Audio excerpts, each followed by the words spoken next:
नमस्ते, मैं हूं रवीन गौतम और आप देख रहे हैं ब्लंटली स्पीकिंग और हम चर्चा करने जा रहे हैं नेक्स्ट वीक शेयर बाजार कैसा रहेगा, किस तरह का रुख रहेगा, ऊपर जाएगा, नीचे जाएगा, क्या होगा। और ये विश्लेषण हम हर सप्ताह सुभाष अग्रवाल जी के साथ में करते हैं। और अगर हम पिछले सप्ताह की एक यहाँ पे मेंशन करना चाहूंगा, जो एफआईआईज हैं उन्होंने फ्राइडे को तकरीबन 1010 करोड़ रुपए की खरीद करी, जबकि डीआईआईज ने 9342 करोड़ रुपए की खरीदारी करी। लेकिन अगर हम पिछले वीक जून का देखें तो तकरीबन 3566 रुपए 3566 करोड़ की जो है ना उन्होंने एफआईआईज ने बिकवाली करी है, जबकि डीआईआईज की जो खरीदारी रही है 25,513 करोड़ की रही है, जो कि बहुत बड़ा नंबर है। तो इन सब विषयों के ऊपर हम बात करेंगे। हम ये भी समझेंगे सुभाष जी से कि नेक्स्ट वीक का मार्केट किस तरह से रहेगा, और तो और जो एफआईआईज हैं इनकी बिकवाली क्यों रही है और आगे किस तरह की संभावनाएं हमें देखने को मिलेंगी, इन पे बात करेंगे। सुभाष जी, आपका बहुत बहुत स्वागत है। हाँ, धन्यवाद रविंदर जी। सभी व्यूवर्स को भी बहुत बहुत धन्यवाद और जी नमस्कार। जी, आपका भी बहुत बहुत धन्यवाद। आप कहीं भी हो, दुनिया के किसी भी कोने में हो, लेकिन आप हमारे साथ इस वीकली एनालिसिस के लिए जुड़ जरूर जाते हैं, तो उसके लिए आपका भी बहुत बहुत धन्यवाद। और जो दर्शक देखते हैं, आपके इस एफर्ट को सराहते हैं, तो उनका भी मैं धन्यवाद करता हूं आपके मार्फत। तो सुभाष जी, ये एफआईआई जो है पिछले सप्ताह अगर देखें तो ये जो बिकवाली रही है वो क्यों रही है, क्या कारण इसमें आपको दिखाई देता है? देखो रविंदर जी, मार्केट है ना 6 जून को बढ़ा है बेसिकली, है जी नहीं? तो 6 जून को आरबीआई की मॉनेटरी पॉलिसी डिक्लेयर हुई और आरबीआई ने 50 पैसा रेपो रेट कट किया, जो कि टोटली अनएक्सपेक्टेड था। 25 बीपीएस पॉइंट की उम्मीद थी रेट कट की। दूसरा, जी। उससे भी बड़ी चीज है सीआरआरआर, कैश रिजर्व रेशियो, वो 1% कट कर दिया। तो हम्म। उससे लिक्विडिटी सिस्टम में 2.5 लाख करोड़ की बैंकों के पास बढ़ गई। टोटल अब तक जब से संजय मल्होत्रा जी आरबीआई के गवर्नर बने हैं, 9 लाख के करोड़ से ऊपर लिक्विडिटी प्रोवाइड कर चुके हैं सिस्टम में। तो होता क्या है, यदि लिक्विडिटी नहीं है और रेट कट कर दो तो इफेक्टिव नहीं रहता। अब क्या जी है कि लिक्विडिटी होने से सिस्टम में और पास ऑन बोरोवर्स के ऊपर ये जाएगा। और एक चीज और है कि जैसे 6 जून को गोल्ड लोन के भी शेयर बढ़े, क्योंकि इन्होंने पहले जैसे मान लो 1 लाख का गोल्ड है तो 75,000 रुपए लोन दे सकता था ये गोल्ड हम्म। Loan company.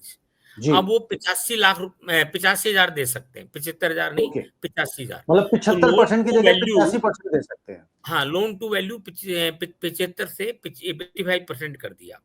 ओके। तो ऐसे इसलिए गोल्ड लोन फाइनेंस की जो कैपेसिटी है एनबीएफसी की, वो बढ़ गई और बोरोवर को लिए भी बेटर हो गया। तो छोटे लोन में 2.5 लाख तक के ये लिमिट बढ़ा दी है। तो और डॉक्यूमेंटेशन भी पहले बहुत ज़्यादा थी, वो डॉक्यूमेंटेशन भी बहुत आसान कर दी है। तो ये ओके। भी एक बेटर था सिस्टम में। जी, और तो सुभाष सुभाष जी, जैसे जैसे लोन की अगर आपने बात करी तो एक ये भी रिपोर्ट आई थी कि जो छोटे मझोले लोन हैं वो ईएमआईज अपनी चुका नहीं पा रहे हैं, वो रिपे नहीं कर पा रहे हैं, तो उसको किस तरह से आप देख रहे हैं? देखो, क्या है, माइक्रो फाइनेंस जिसे आप उसकी बात कर रहे हैं, है नहीं?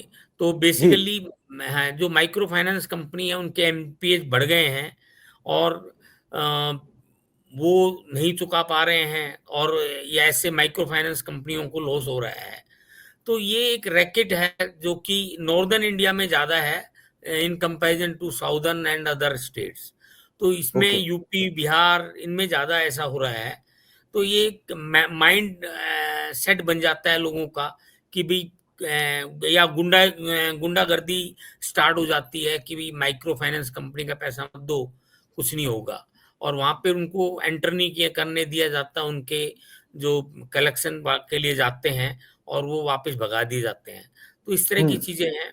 और तो आरबीआई भी इसको देख रही है कि कैसे इस सिचुएशन को ठीक किया जाए और माइक्रो फाइनेंस कंपनी पर भी उनकी भी गाइडलाइंस के लिए देख रही है। तो ये एक अजीब सी सिचुएशन है। बाकी तो ये तो यही है ऐसी मतलब ऐसी इसके लिए। ऐसी ऐसी सिचुएशन में सुभाष जी, क्या ये जो माइक्रो फाइनेंस कंपनी है आगे चल के इनके ऊपर खतरा मंडरा सकता है क्या? हाँ, इनके एनपीएस काफ़ी बढ़ गए हैं और खतरे भी बढ़ गए हैं। ये इंडस्ट्री में एनबीएफसी जो माइक्रो फाइनेंस कंपनी वाली हैं, ये सबके एनपीए बढ़े हुए हैं।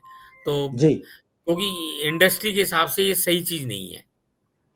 तो ये क्या बैंक निफ्टी पे असर डाल सकते हैं? नहीं, देखो ऐसा है, एनबीएफसी है ज़्यादातर, और बैंक जी। निफ्टी में तो ये आरबीआई ने जो रेट कट किया है, ये बैंक के लिए बड़ा पॉजिटिव है नहीं? पीएसयू बैंक के लिए भी और प्राइवेट बैंक के लिए भी, क्योंकि एक तो इनके पास, जैसे मैंने बताया, 2.5 लाख करोड़ सिस्टम में बढ़ गया, तो उस पर जी। एक्स्ट्रा इंटरेस्ट आएगा। दूसरा, हम्म। उनका निम बढ़ेगा, नेट इंटरेस्ट मार्जिन, है नहीं? और डिपॉजिट रेट्स कम करने पड़ेंगे हैं, और इंटरेस्ट रेट भी कम होगा, क्रेडिट ग्रोथ बढ़ेगी, है नहीं? प्रोडक्टिव फंड बढ़ेगा। तो ये जो पॉलिसी है, मॉनेटरी पॉलिसी, ये बहुत बढ़िया रही है। और इसमें इन्होंने जो स्टांस है, पहले अकोमोडेटिव था, इसका जी। अकोमोडेटिव को न्यूट्रल कर दिया है। Accommodative okay. क्या होता है कि दो आरबीआई दो चीजों पर फोकस करता है, इन्फ्लेशन और ग्रोथ। मतलब अकोमोडेटिव में मतलब होता है कि वो उनका फोकस ग्रोथ पे ज्यादा रहेगा, हम्म। इन्फ्लेशन पे टारगेट कम रहेगा। और न्यूट्रल का मतलब होता है कि दोनों पे फोकस रहेगा, इन्फ्लेशन और ग्रोथ, उस पर जी। न्यूट्रल है दोनों पे। और ओके। अकोमोडेटिव में वो फोकस सिर्फ ग्रोथ पे रखते हैं। तो इसका मतलब ये हुआ कि आरबीआई ने कहा है कि भाई हम 5.5% कर दिया, एकदम जबरदस्त कर दिया है, लेकिन आगे इस तरह से कट शायद नहीं होगा। अब हमारा फोकस इन्फ्लेशन पे भी है। हालांकि ओके। इन्फ्लेशन भी जैसे 4% का इनका होता है, ±2%, और अभी जैसे अप्रैल में इट वाज 3.74%। तो इनके जो मैंडेट से नीचे है, तो ओके। इससे ये पॉजिटिव हो गया है। और आगे भी इन्होंने भी इन्फ्लेशन जो है वो 3.74 के ऊपर ही मान के चल रहे हैं कि पूरे साल में रहेगा ऑन एन एवरेज।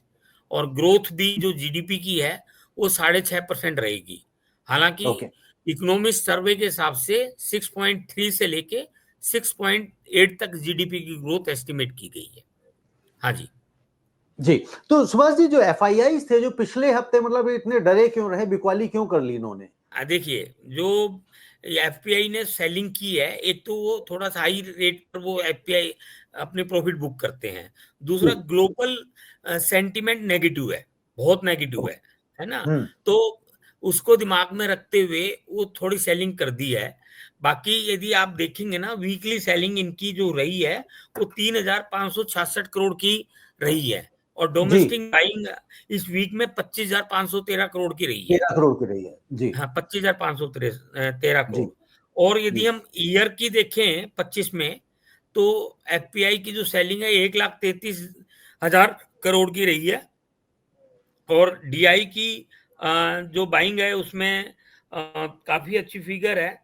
और 24 के अंदर भी एफपीआई की सेलिंग जो रही है वो 3,02,435 करोड़ की रही है। हम्म। तो कहने का मतलब है कि एफपीआई थोड़ा सा क्योंकि अमर्जिंग मार्केट जितने हैं वो इतने पी पे नहीं चल रहे जितना इंडिया का पी चल रहा है अभी भी, है नहीं? बिल्कुल ठीक है, बिल्कुल ठीक है। तो वो अमर्जिंग मार्केट में दूसरों में थोड़ा सा इन्वेस्ट हो जाता है जब यहाँ थोड़ा मार्केट बढ़ जाता है। बिल्कुल। सुभाष जी, मैंने देखा अभी पीछे हमने जितनी बार भी बात करी तो उसमें आपने डिफेंस सेक्टर में बहुत अपनी मजबूती दिखाई है कि भाई डिफेंस सेक्टर जो है बहुत तेजी से बढ़ रहा है। लॉन्ग टर्म में डिफेंस सेक्टर में हमें निवेश करना चाहिए। जो भी निवेशक है निवेश करना चाहते हैं कि उसमें ग्रोथ अच्छी है। तो क्या डिफेंस सेक्टर के अलावा भी अभी अगर हम मौजूदा समय में बात करें, कोई और सेक्टर भी आपको बढ़ता हुआ दिखाई दे रहा है? देखो, डिफेंस सेक्टर के अलावा अभी बैंकिंग सेक्टर बहुत पॉजिटिव है। रियल एस्टेट अभी 9% बढ़ा है जी। ना? रियल एस्टेट बहुत पॉजिटिव है यानी फार्मा भी पॉजिटिव है। आईटी सेक्टर थोड़ा सा वीक रहा है ये इस वीक के अंदर, है नहीं? और जो जैसे रिलेटेड सेक्टर हैं रियल एस्टेट के, लाइक सीमेंट, स्टील, ये भी पॉजिटिव है। और डिस्क्रिशनरी एफएमसीजी, ये भी पॉजिटिव है। तो हम्म। इस तरह के सेक्टर्स पॉजिटिव रहे हैं। रियल्टी इंडेक्स देखोगे तो 9.5% बढ़ा है। जी। और मेटल इंडेक्स बढ़ा है 2.3% पिछले वीक। जी। पीएसयू जी। बैंक बढ़ा है 2%। निफ्टी ऑटो बढ़ा है 1.4%। और रियल एस्टेट, रिटेल, एफएमसीजी, इन सब में पॉजिटिव है। ये इंटरेस्ट रेट, जो इंटरेस्ट सेंसिटिव सेक्टर्स हैं, वो सब पॉजिटिव है सब डिफेंस के पॉजिटिव अलावा। है, बिल्कुल। तो ऐसी सिचुएशन में जो नेक्स्ट वीक का अगर हम देखें कि निफ्टी और बैंक निफ्टी कहां जा सकता है? देखो, जो रेंज तो है 24,650 से 25,650 निफ्टी। 24,650 से 25,650। हाँ जी। और बैंक जी। निफ्टी की है 55,650 से 57,650। बैंक निफ्टी आपने कितनी बताई, मैं सुन नहीं पाया। 55,650 से लेके 57,650। ओके, 55,650 से 57,650। हाँ जी। जी, क्योंकि 2,000 ऐसा की है, रेंज है। वीआईएक्स एक होता है वोलेटिलिटी इंडेक्स, जी। फियर इंडेक्स भी बोलते हैं इसे।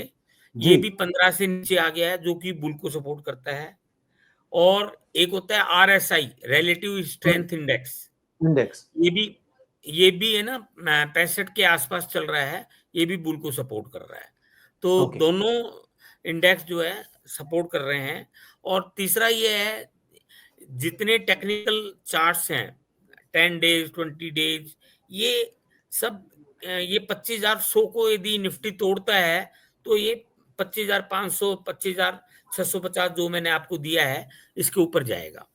तो बिल्कुल ये ठीक। थोड़ा सा इस लेवल के ऊपर, जैसे हम 25,000, इस पर क्लोज हो गए थे 25,003 के ऊपर, और जी। 25,000 पर तोड़ने में जोर पड़ रहा है। और हम्म। बैंक निफ्टी हमारा हो गया था 56,578 पर क्लोज, है नहीं?